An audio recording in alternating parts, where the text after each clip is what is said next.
can you say? He's the only coach in program history. He's been to the NCAA tournament now 6 times, first time ever in the quarters. 2014 was his first year, and last week was the first victory in program history in the NCAA tournament. Then there's Connor Busick, still the youngest coach in Division I lacrosse. He brought the Big Red to championship weekend in his rookie campaign as a coach in Ithaca in 2022.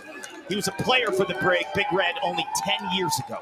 The Big Red in white as the higher seed in this game. Richmond in all red.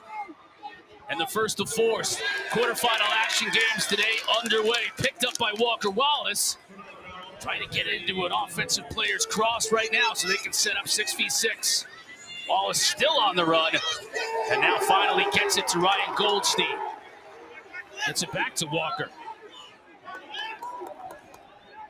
That ball picked off, passing lane. There it is, that's the passing lane. You have to convert though on that exchange, giving your offense a much needed early possession against this Big Red offense that is a unit. Instead, the early turnover, now CJ Kirst will set things up alongside Hugh Kelleher. 27 in white, another All-American out of the midfield. Big goal for Richmond, you mentioned him, Zach Vignew. He has been a stalwart for this team for years. That shot deflected over Vignew's head. Vignew, 2-time All, A10, second goalie in Richmond history to get over 400 saves.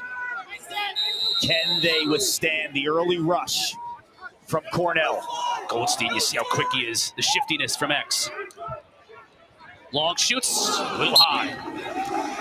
Second down in Richmond. The Spiders went out to a 6-1 lead and dominated for 3.5 quarters. A fast start is pivotal right now because the Big Red the last month has been unstoppable on offense. There's Kirst against a shorty. That draws a lot of attention.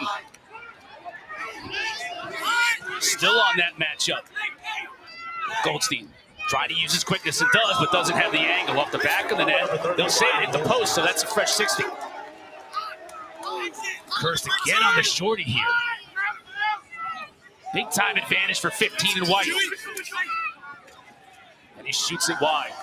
Dan Shamati is not overly concerned when a short stick goes on Kirst through the pick game because his defense is all about fundamentals and scheme. They're not going to junk it up. They're not going to shut off CJ Kirst in this game. They're going to play Richmond defense.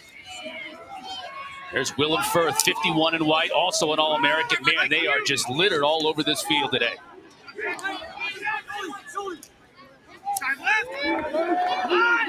Now Packard on long.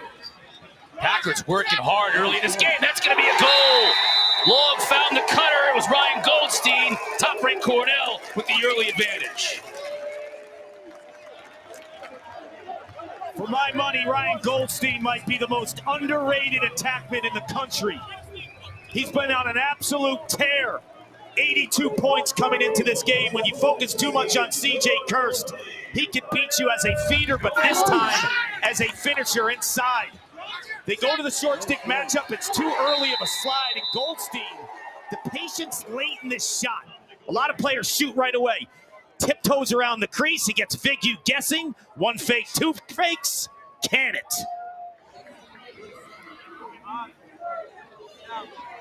Clark, you and I did the Ivy League tournament in the championship game. Cornell faced Princeton, and that was one of the best games I've ever seen from an offensive skill. You know, the way those two teams passed the ball and moved without the ball was brilliant. Cascade will fire. Vignew forced to make the save. Got to get this out if you're Richmond. Cornell will ride you and make it hard to clear. Look at Goldstein there. Oh, trouble. And he picks up the GB. Now he's looking for somebody in front of the net. Trying to get it to Kirst. He picks up the ground ball, though, and this is the second turnover now for Richmond. We haven't even seen them on 6v6 offensively. That's a recipe for disaster for the Spiders. They're third nationally clearing the ball. 2 blown clears here in the opening minutes. Second midfield unit, Brian Luzzy. Down the alley to Goldstein. Swings it back around far side. That pass too high from the stick of Ryan Sheehan. Cornell turns it over.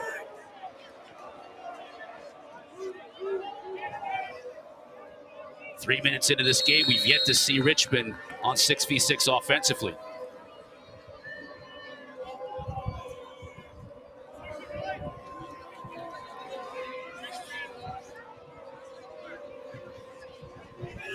It's an offense, Clark, that struggled early in the year, but talking to Dan Giamatti this week, he said he feels like during this 9-game winning streak, the offense is caught up a little bit, having to play against this tough defense every week in practice. Yeah, he scratches his head sometimes after a practice, asking himself, what can we do offensively? Are we ready for this moment? But then he checks himself and understands his defense is about as good as it gets. Good to see Ricciardi at 16 in red in this game. He's been banged up, so Giamatti wasn't sure he was going to be able to go with attack. He is starting this game. We'll keep an eye on that. And that's big because he's one of the few natural lefties on the Spiders offense. Here's Olsen, team captain, up top to Littlejohn. 27 in red is an outstanding hockey player, Lucas Littlejohn. Out of Ontario, great box lacrosse player as well. Spiders get on the board. It's Merklinger, and this guy, when Merk gets going, you can see he's got a 7-game goal scoring streak. He really stirs the drink on this team. He's so two-handed and he's chameleon-like. You can play him at attack or midfield. Dodge him from behind or up top. You have to give him respect that he could dodge either left or right. He smells that out by the Cornell defender. Jason Singer just flushes him down the alley, but Merklinger has way too much angle. 2 goals and an assist in that first round win over North Carolina. He gets his 29th on the season. The team captain evens things up here. Yeah, mark my words. You see him as a goal scorer. You'll see him as a big-time distributor. Kaskanen again takes a shot. And for the second time today, forces Vinkyu to go down and make the save. These are unfortunate bounces off of rebounds, blown clears that give this Cornell offense too many opportunities. It's the top offense in the country, scoring over 16 per game, but it's their shooting percentage too. They're the #1 shooting percentage team in all of college lacrosse. So if you give them time and room, turn and rake. Firth up top to Long. Here's Kelleher. Was a great high school football player, not far from where we are right now. Here on the island, and you can see that in the way he plays lacrosse here at Cornell, like a fullback going downhill. Here he is looking to dodge. Firth up top. Quick pass to Kirst, looking for a pick. Gets the switch. Shoots on the run. Vinkyu makes his 3rd save of the day. That's a great double on Kirst, but more importantly, it was the recovery. When they double, you see that they go back and they find that open man immediately. This is a defensive unit that speaks the same language and is so impressive when you watch them on tape. It's their angles, it's the ability to knock down passes in the passing lane. Always in the right spot at the right time. The time doubles is an underrated skill. Haven't mentioned Wyatt Nust in the goal for Cornell. Haven't had a reason to. He's 0 for 1 on shots faced so far today. Pickard shoots the tough angle. Nust made that save. Dooley comes out of there with it in a little bit of trouble. Weaves his way out of it. Dangerous pass, but gets it to a teammate. Here comes Schwartz. Quickly to the cage. Lamb scores! TJ Lamb, the sophomore from Westchester, PA, puts the Big Red back up top.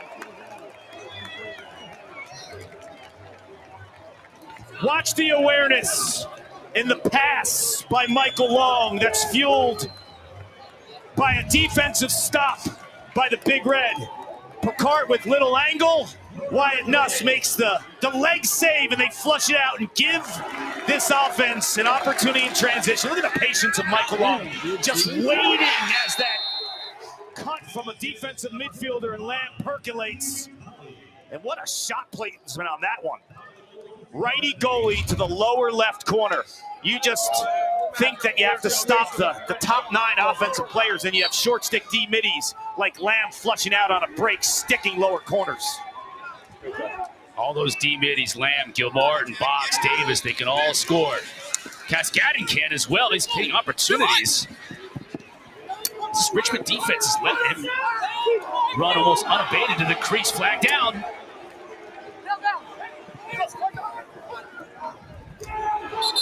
Now we get a touch up. That's going to be on Kirst. For TJ Lamb, that is his second goal of the season. Getting a push with possession, yes. 30 seconds. This is the one area offensively that hasn't improved for Richmond. Less than 25% made up. Which is kind of shocking because in years past they've been really strong. Yeah, Kirst gets him from the back. If you're a defender right there clearing the ball, once you feel the pressure from the back, it's time to hit the ground, right? Because you can get that call. It's Hunter Smith, who's their top cover guy, who will have to run around chasing CJ Kirst. Good news for Richmond is Smith is a lockdown defender. He'll be a pro in the PLL next year. Could potentially be a top 2-round pick. Good opportunity for the Spiders to belie the stats. Get a man up goal to even this thing up. Cutter can't hit him. Berklinger will track it down. Precious seconds rolling off this man up. Watch 24 in red. Olsen can let it fly from the outside. Even strength. Oh, the man specialist, Leo Kane, finds a corner. Won't count as a man-up goal, but it works for 22.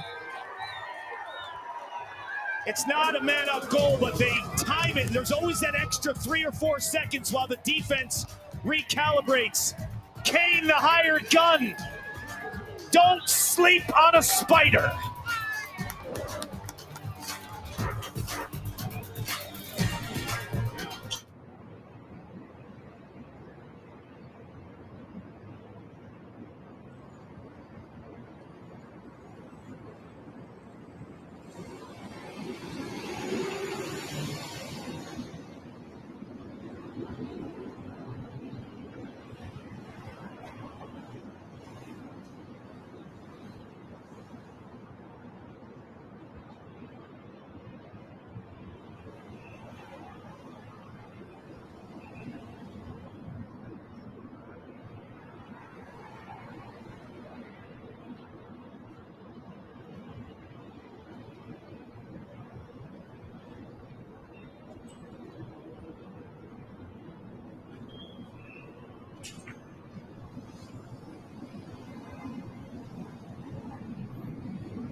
At SteelUSA.com.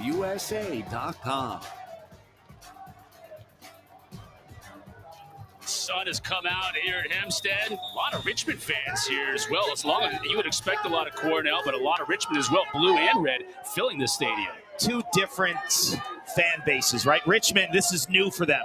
First tournament win a week ago down in Chapel Hill. Then you have the Cornell faithful, and their alum in the New York City region is so big, and they're just so hungry for their first title since 1977. It's a proud group. Do you think there are any alumni here in this area from both Syracuse and Princeton? You think? I would think this stadium is going to be juiced. Packed for that second game we've got for you, but we've got a good start here, all knotted up at 2 apiece. Cascading his own the face-off dot. No question about that. Jared Chinoy is back. He played in the first game where these two teams met, Clark, but it was his first game back from injury. Didn't have a great game. He's gotten better as he's kind of gotten more to the flow of the season. Cascading, 5 wins to Richmond, 0. Their first matchup on March 2nd down in Richmond. Cascadin owned that matchup at 70%. Good reason they were able to come from behind in the fourth quarter, down 11-8.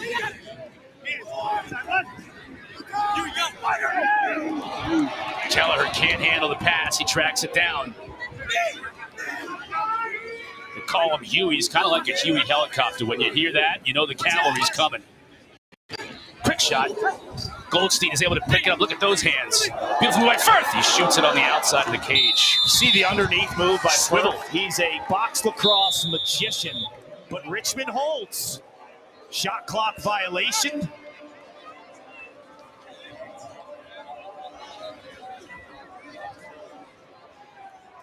Cleared by the Spiders. Morgan's down in the field. What do you got, Morgan? Well, inside that last Richmond huddle, head coach Dan Chamati telling his team, using the words being intentional and aggressive on the outlets. He brought up those 2 blown clears early. He said, remember, chemistry is our strength, and we need to utilize that playing together in transition. Yeah, good stuff, Morgan. Certainly they've been able to withstand that early. That's a big part of it. You blow 2 clears early, this game could get out of hand, but they've gotten 2 goals, and they've kept it close.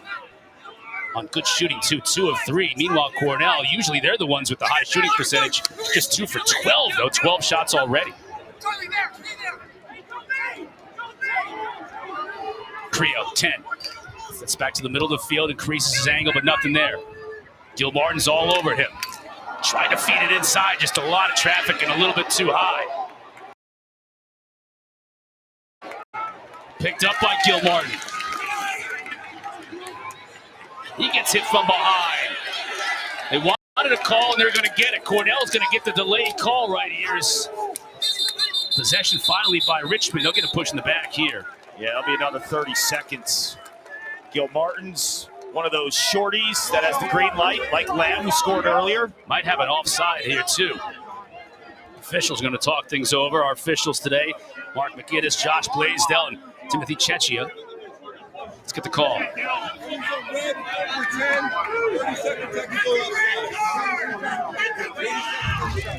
So it was offsides. I thought that could have been a push, too, right here from behind. With possession. Yeah, they got away with one there, I think. So it was the offsides earlier, and then this potential push from behind was not called. But they did get the offsides. This is an extra man unit that can be frightening. 6th nationally at 46%. It's the way they spin the ball, though.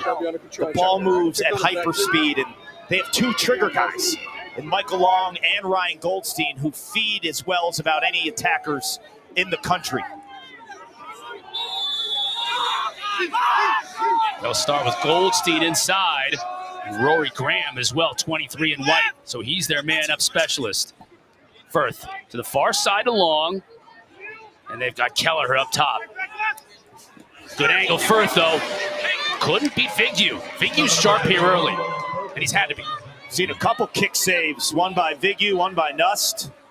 You got to get it out here if you're Richmond. You'll kill the penalty, and it's a little concerning that Cornell's had 13 shots already. But I will say this, Richmond's approaches, the way that they go after the shooter and the ball carrier, they're creating poor angle shots right now for Cornell. So you're concerned about the volume of shooting, but you're happy defensively with the way that you're flushing out and playing the ball carrier who can dodge or shoot.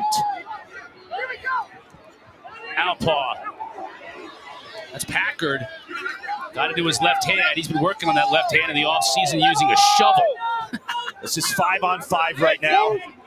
Yeah, the shovel, you talk about getting soft hands, right? Use a spade, full-size spade shovel to work on your left hand. 8 in red. Merklinger, man, thought about letting it rip. Instead gets it to X. There's O'Neal.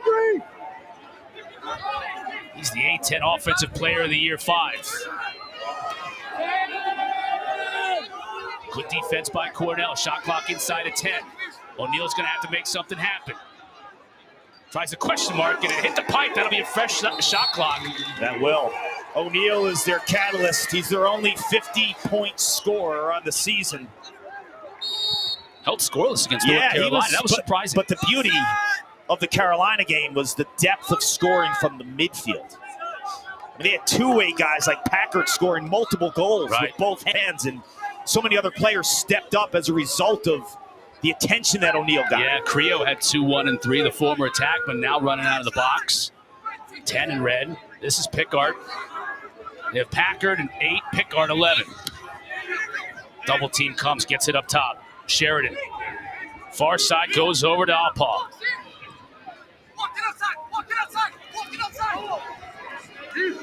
Alpaw in his final year, going to be an officer in the U.S. Marine Corps. Upon graduation, already completed officer candidate school last summer. Merklier loses his footing.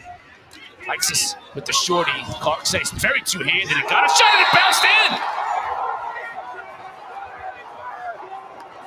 It looked like that ricocheted off of Nuss, and he didn't even see it, and it went in the goal. They're traveling from Richmond, Virginia to try to make some history. Sometimes the ball has to bounce your way. Merklinger with his second on the afternoon. This is good defense by Lamb. Merklinger then gets his hands free, and that's a deflection. You see Walker Wallace, who's a Richmond native, 50 in white, gets hit with that ball, and Nust has no idea how to track that. It hits the jersey, and look at the English on that. It hits out in front of Nust and just spins in behind him. You got to get a little lucky, right? You have those blown clears earlier in the first quarter. You're playing the #1 team in the nation, the #1 seed, an offensive juggernaut. You want to control longer possessions, what they did, and have a little luck, Cotter.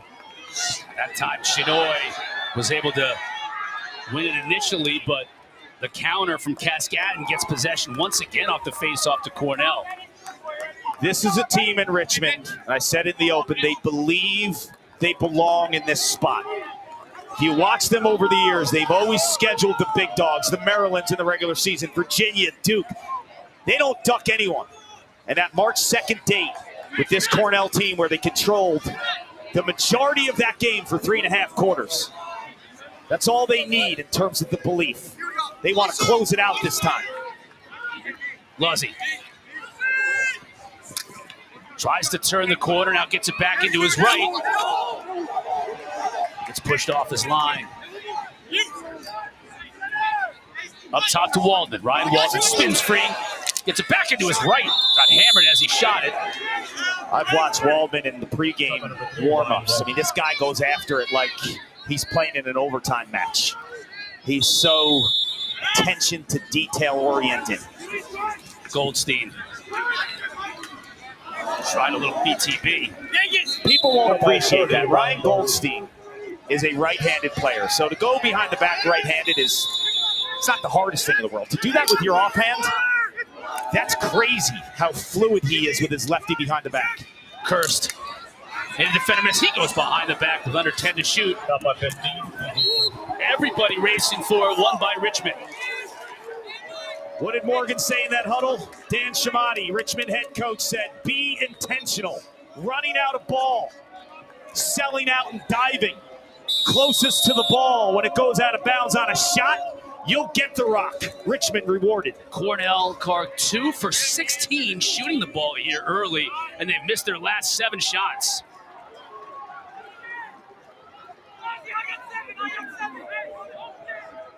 Crowd's popping, Cotter. It's starting to really get full here. As we tick toward that 1-minute mark in this first quarter. First of 2 from Hofstra.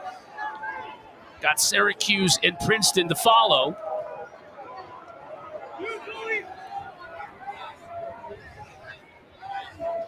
And when Richmond gets 6v6, they've seen those 16 shots, Clark. They don't want this thing to be up 60 shots, you know, for Cornell in this game. They want to slow things down on this side of the field. They do, and they use the shot clock so wisely.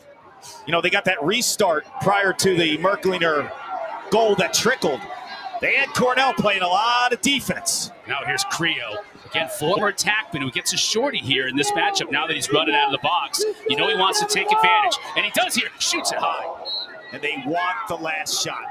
There is no amount of time that's too small, too little for Cornell to score. So there's 10 seconds to shoot here for O'Neal. Uses a pick. They're going to call a moving pick, or a crease violation, rather, as O'Neal just stepped into the crease. Cornell wants to go quickly. Schwartz. Long goes up to get it. Vigil stands tall in net. Still not over yet.